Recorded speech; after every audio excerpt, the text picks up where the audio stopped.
कैलू कदर न सच्चा यार के, बाड़ू खेल समझले प्यार के। कैलू कदर न सच्चा यार के, बाड़ू खेल समझले प्यार के।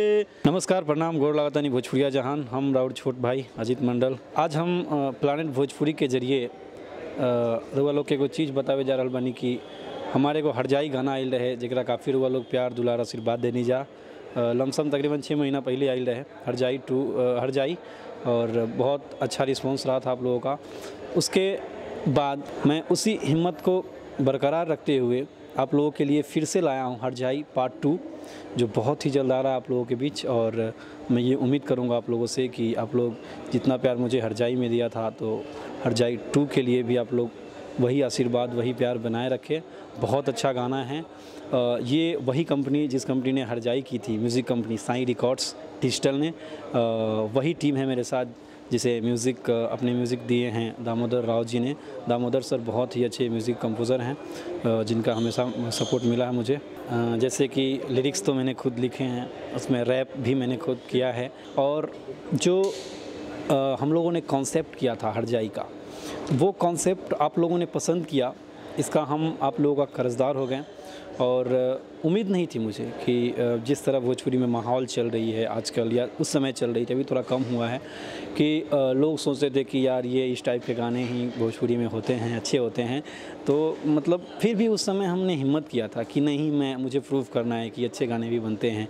तो मैंने उस समय हरजाई का कॉन्सेप्ट लिया था। जबकि हरजाई मेरा जब हो रहा था तो काफ़ी लोग बोलते थे कि यार ये इतना हटके है, नहीं चलेगा।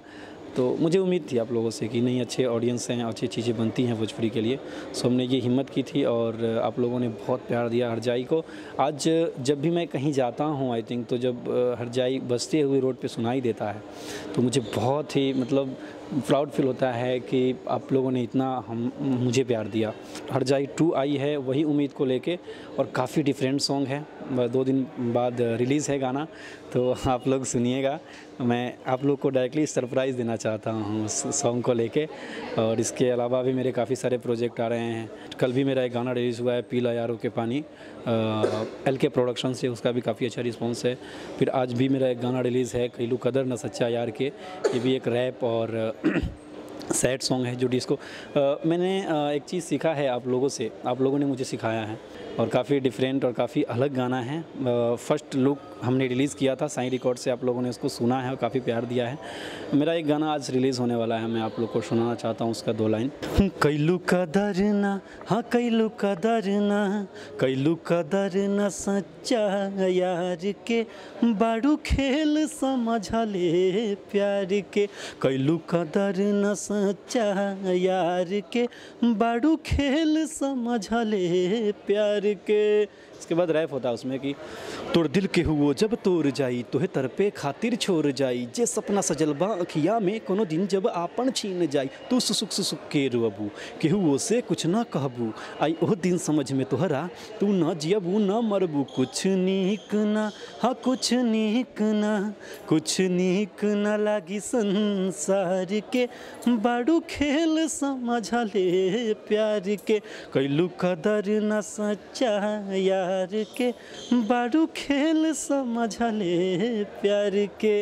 ये आज रात को YouTube पे आ रहा है और आप लोग इसको सुनिए। ये LK प्रोडक्शन से हैं। मुझे उम्मीद है कि आप लोगों को काफ़ी पसंद आएगा ये भी गाना, और आप लोग सुनना ना भूलें। हरजाई पार्ट 2 जितना हो सके आप लोग शेयर करिए। और सबसे बड़ी बात ये है कि हरजाई 2 में मुझे सब लोगों का, पूरी भोजपुरी इंडस्ट्रीज का मुझे सपोर्ट मिला है।